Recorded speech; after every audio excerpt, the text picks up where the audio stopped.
La primature de la République démocratique du Congo, il est 17 h, ce soir du mois de juillet 2014. Ces personnalités, hommes et femmes, membres du gouvernement de la République, membres des entreprises minières et pétrolières, membres de la société civile, font partie du comité national des litiers ayant conduit le pays début juillet à la conformité. Aux côtés du comité national des litiers, des ambassadeurs et chefs des missions diplomatiques ainsi que d'autres partenaires au développement. 2 semaines après l'admission de la RDC comme pays conforme à l'ITIE, il a plu au Premier ministre chef du gouvernement, Matata Ponyo Mapon, de les convier dans le jardin des premiers pour féliciter toutes les parties qui ont concouru à l'admission de la RDC comme pays conforme à l'ITIE et surtout échanger et méditer ensemble sur l'avenir de la conformité qu'il faille coûte que coûte préserver. C'est pour nous un grand plaisir de vous rencontrer dans le jardin des Premiers afin de pouvoir échanger ensemble sur cet événement qui a permis à la République démocratique du Congo d'être déclarée pays conforme à l'initiative pour la transparence dans l'industrie extractive, en sigle ITIE. Comme vous le savez, cette conformité nécessite beaucoup d'efforts, beaucoup de perspicacité, mais aussi beaucoup de discipline dans le secteur de la gestion des ressources naturelles. Le Premier ministre a fait comprendre et expliquer l'essence même de cette conformité tout en interpellant l'opinion à la préserver pour toujours. L'acceptation de la RDC comme pays conforme suppose que les déclarations qui ont été faites par les entreprises du secteur sont transparentes. Elles sont donc conformes à la réalité. Ceci veut dire aussi, et souvent le plus dur, le plus susceptible, c'est que les déclarations de l'État dans le secteur sont aussi conformes. Ça veut dire que désormais, ce que l'État a déclaré comme recette dans le secteur est conforme à la réalité, est compatible avec les déclarations des entreprises évoluant dans le secteur. Les entreprises étant libres de faire les déclarations sans tenir compte des exigences ni du ministère des Mines, ni du ministère des Hydrocarbures et encore moins le ministre de la Forêt ou du Plan.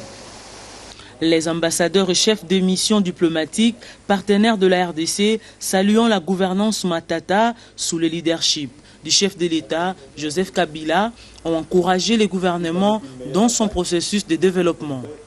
Il est très important que l'argent qui est versé par les entreprises minières aille au trésor public et bénéficie de cette façon-là aux habitants de la République démocratique du Congo.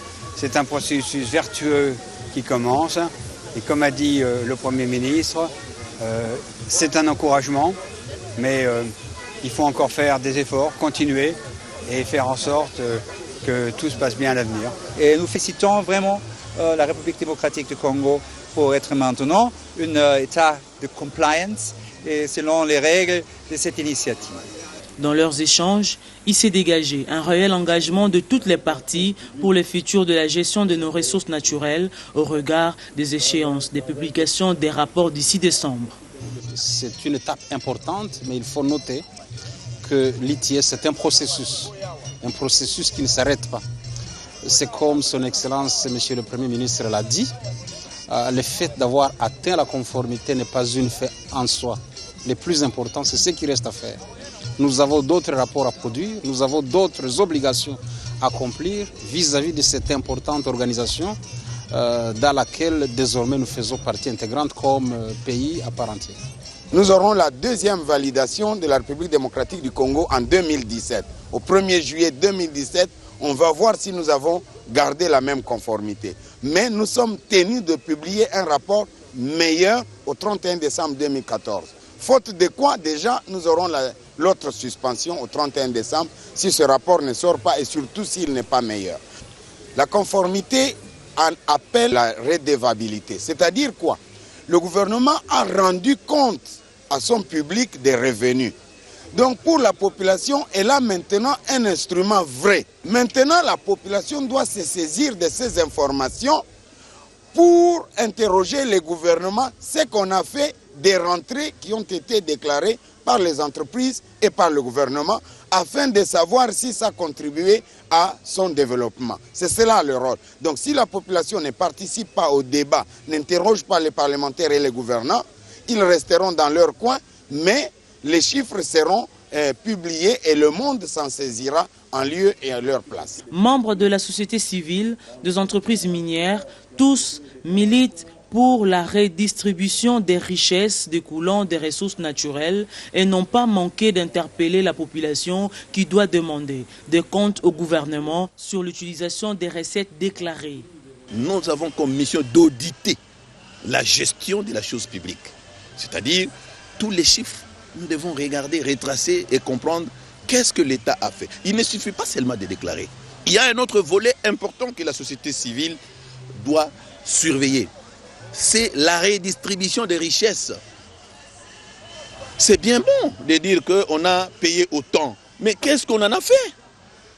Est-ce que nous avons un budget de consommation? 60% de ces budgets, nous les consommons rien que pour le fonctionnement des institutions.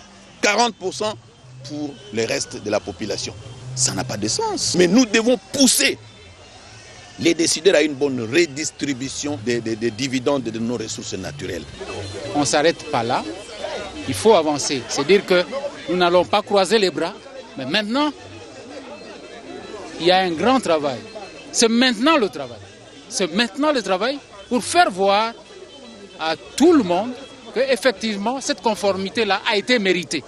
Nous demandons au gouvernement de mettre le paquet, le moyen, pour que tout ce que nous devons faire, la dissémination, les voyages en province, les consultations des régies, des parties prenantes, soit un travail effectif pour que nous aboutissions à des rapports qui sont des bons rapports, des rapports qui sont considérés.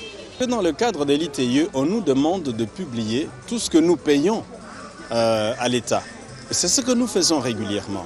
Et c'est ce qui fait qu'aujourd'hui, si nous sommes parvenus à publier le rapport 2011 avec tous les chiffres et atteindre toutes les entreprises, parce que la Chambre des mines, qui est en fait le regroupement de toutes les entreprises minières existantes ici en République démocratique du Congo, a poussé de sorte que toutes les entreprises déclarent. Donc nous sommes transparents.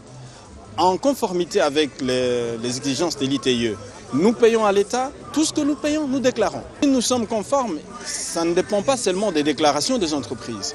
C'est également les déclarations des régies financières, les déclarations du gouvernement. Et à partir du moment où il y a moins d'écart et à partir du moment où ces déclarations se recoupent et qu'on rend effectivement compte que ce que nous payons ou ce que nous, entreprises, nous déclarons, c'est ce que le service de l'État déclare aussi avoir perçu. Donc, nous sommes transparents et c'est ce qu'exigeait la règle de l'ITIE. Dans sa politique de proximité axée sur le suivi et évaluation, l'homme de la rigueur ne ménagera aucun effort pour que triomphe à jamais les programmes de la révolution de la modernité chers au président de la République, Joseph Kabila Kabange.